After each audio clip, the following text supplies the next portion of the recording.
दर्शकवृन्द नमस्कार। Nepal times online टेलिभिजनमा यहाँहरूलाई स्वागत छ। म साथमा छु रश्मिता उदास।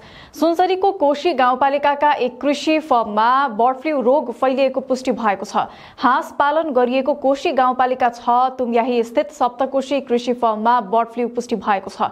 भेटेरी अस्पताल तथा पशु सेवा विज्ञ केन्द्र सुनसरीले बर्ड फ्लू भेटिएको पुष्टि गरेको छ।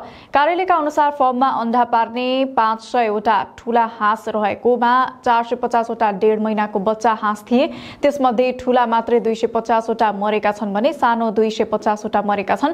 बर्ड फ्लू पुष्टि भएसँगै पशुपक्षी मन्त्रालयले मंगलबार पत्राचार गर्दै 4 किल्ला भित्रको क्षेत्रमा रोग नियन्त्रण कार्य सञ्चालन गर्न आवश्यक समन्वय सहजीकरण गर्ने पत्राचार गरेको छ। बर्ड फ्लू नियन्त्रण नियमावलीमा प्रमुख जिल्ला अधिकारीको नेतृत्वमा बर्ड फ्लू नियन्त्रण समिति रहने व्यवस्था छ। उक्त समितिको बैठक बसेर सबै सतर्कता अपनाउने भेटनेरी अस्पताल तथा पशु सेवा विज्ञ केन्द्र सुनसरीका कार्यालय प्रमुख डाक्टर मनोज कुमार महतोले बताएका छन्।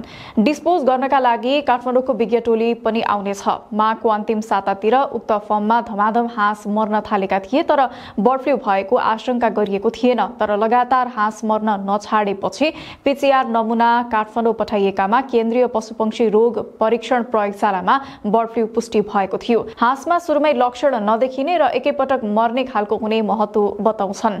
उक्त फर्ममा 1 दर्जन बढी कुखुरा पनि रहेकोमा अहिले 2-4 वटा मात्रै रहेको पशु सेवा विज्ञ केन्द्र सुनसरीले जनाएको छ।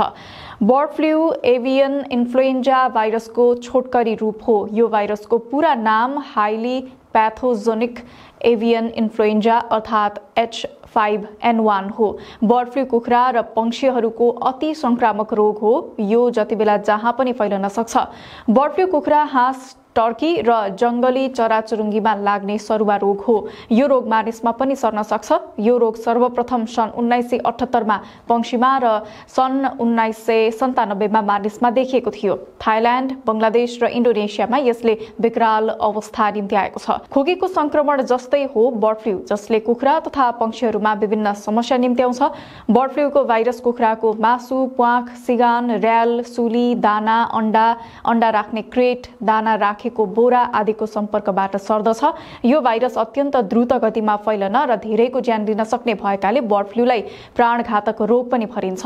मासु 70 डिग्री भन्दा माथिको तापक्रममा राम्ररी पकाएर खाएमा पनि रोग नसर्ने चिकित्सकहरूले बताएका छन्।